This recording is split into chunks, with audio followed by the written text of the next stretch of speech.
चढ़ मुगलों की छाती पर हमने भगवा लहराया है। कब्र से उठकर देख ले बाबर, मंदिर वहीं बनाया है। दुनिया भर के मुसलमान क्यों छोड़ रहे हैं इस्लाम? मुसलमान क्यों डर रहे हैं इस्लाम से? क्यों पूरी दुनिया मुसलमान को अपने देश से निकाल रही है?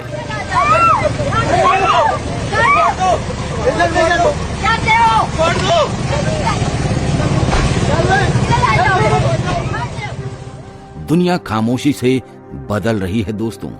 Because of the money that is coming from Qatar, from Saudi, from the stupid Muslim countries, and they think, and Pakistan is the most shitty country of terrorist Islamic organization. Pakistan is the university of terrorist Islam. Pakistan is the university of terrorist Islam. और वो भी इतनी तेजी से कि हम कल्पना भी नहीं कर सकते। I proclaim the name of the Lord Jesus Christ over the capital of Texas. I stand against Islam and the false prophet Muhammad. प्यू research centre की ताजा रिपोर्ट ने एक ऐसा सच उजागर किया है जिसने पूरे विश्व की नींव हिलाकर रख दी है।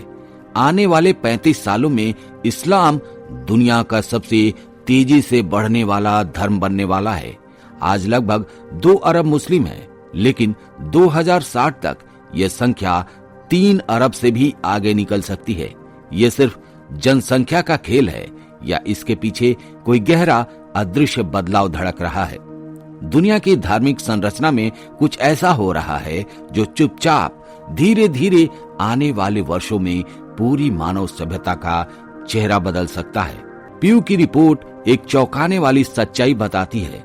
इस्लाम की तेज वृद्धि के पीछे सिर्फ एक नहीं बल्कि 3 शक्तिशाली कारण काम कर रहे हैं।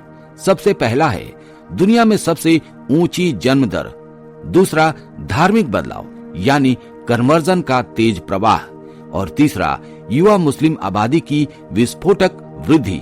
हैरानी की बात यह है दोस्तों कि इस्लाम छोड़ने वालों की संख्या बेहद ही कम है, जबकि अपनाने वालों की संख्या उससे कहीं ज्यादा है।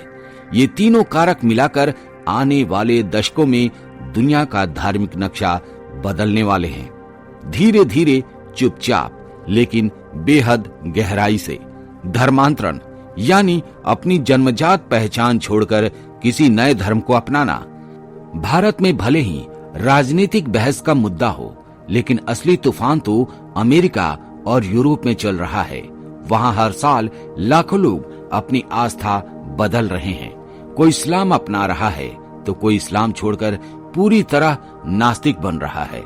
ये रिलीजियस शिफ्ट इतना बड़ा है कि पश्चिमी समाज की मूल संरचना तक हिल रही है। लेकिन इस पूरी कहानी में एक हैरान कर देने वाली बात यह है कि साउथ एशिया बिल्कुल उल्टी दिशा में चल रहा है। जहां पश्चिम में लोग धर्म से दूर भाग रहे हैं, वहीं भारत, बांग्लादेश और श्रीलंका में धार्मिक जड़ें पहले से कहीं ज्यादा मजबूत होती दिखाई दे रही हैं।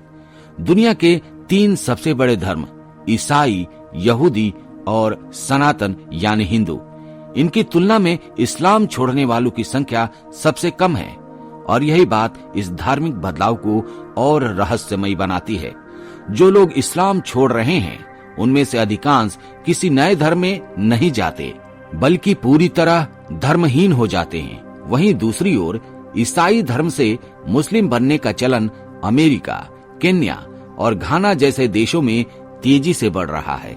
यह एक ऐसा ट्रेंड है जो आने वाले 40 सालों में वैश्विक धार्मिक संतुलन को पूरी तरह बदल सकता है। एक शांत लेकिन बेहद गहरा परिवर्तन। दुनिया का सबसे बड़ा झटका साउथ कोरिया से आता है। प्यू सर्वे बताता है कि इस आधुनिक देश की आधी आबादी यानी करीब 50% लोग अपना धर्म पूरी तरह से छोड़ चुके हैं। हाँ, आधी आबादी अब किसी भी धर्म में विश्वास नहीं करती। यह किसी भी आधुनिक राष्ट्र के इतिहास में सबसे बड़ा धार्मिक बदलाव है। एक ऐसा सांस्कृतिक भूकंप जिसने पूरी दुनिया का ध्यान खींच लिया है।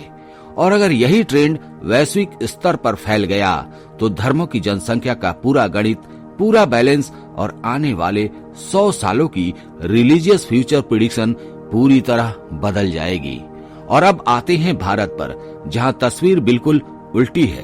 प्यू रिसर्च का कहना है कि भारत में सिर्फ 1% मुस्लिम अपना धर्म छोड़ते हैं, जबकि 99% हिंदू अपनी आस्था और परंपरा को पूरी मजबूती से निभाते हैं। यही वजह है कि साउथ एशिया, भारत, बांग्लादेश, श्रीलंका आज भी दुनिया का सबसे धार्मिक रूप से स्थिर क्षेत्र माना जाता है।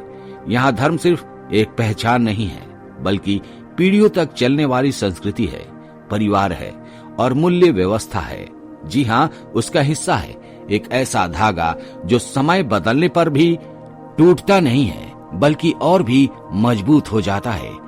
भारत की तरह ही बांग्लादेश और श्रीलंका में भी धार्मिक पहचान लगभग अटूट है, मानो पीढ़ियों से चला आ रहा एक मजबूत सांस्कृतिक कवच। श्रीलंका में तो हालात और भी चौंकाने वाले हैं, जहां 10 में से 9 हिंदू अपनी पहचान आज भी सहेजे हुए हैं। ये देश धर्म को सिर्फ मान्यता नहीं देते, बल्कि उसे जीवन, परिवार और समाज की संरचना में बुन देते हैं। एक ऐसी परंपरा जो हर परिवर्तन से बचाती है। यही सांस्कृतिक मजबूती साउथ एशिया को पश्चिमी देशों से बिल्कुल अलग बनाती है, जहां धर्म अब रिवाज नहीं, बल्कि एक विकल्प बनकर रह गया है। धर्मांतरण को लेकर अगर किसी देश को सबसे ज्यादा चिंता होनी चाहिए, तो वो भारत या बांग्लादेश नहीं है, बल्कि तुर्की है। एक ऐसा देश जो कभी इस्लामी दुनिया की पहचान माना जाता था। प्यू रिपोर्ट बताती है कि तुर्की में इस्लाम में जन्मे 4% लोग अब खुद को मुस्लिम नहीं मानते। इनमें से 1% किसी दूसरे धर्म में चले गए। बाकी 3% पूरी तरह नास्तिक बन चुके हैं। इस्लाम की ऐतिहासिक जड़ों वाले इस क्षेत्र में धार्मिक पहचान का इस तरह तेजी से टूटना सिर्फ आंकड़े का खेल नहीं है, बल्कि एक बड़ा संकेत है कि दुनिया के कुछ हिस्सों में सेंचुरीज ओल्ड रिलीजियस आइडेंटिटी अब दरकने लगी है। और यह बदलाव आने वाले समय में कई राजनीतिक और सामाजिक समीकरण बदल सकता है। लेकिन सबसे बड़ा धमाका अमेरिका से आता है, जहां रिलीजियस आइडेंटिटी टूटने की रफ्तार दुनिया में सबसे तेज है।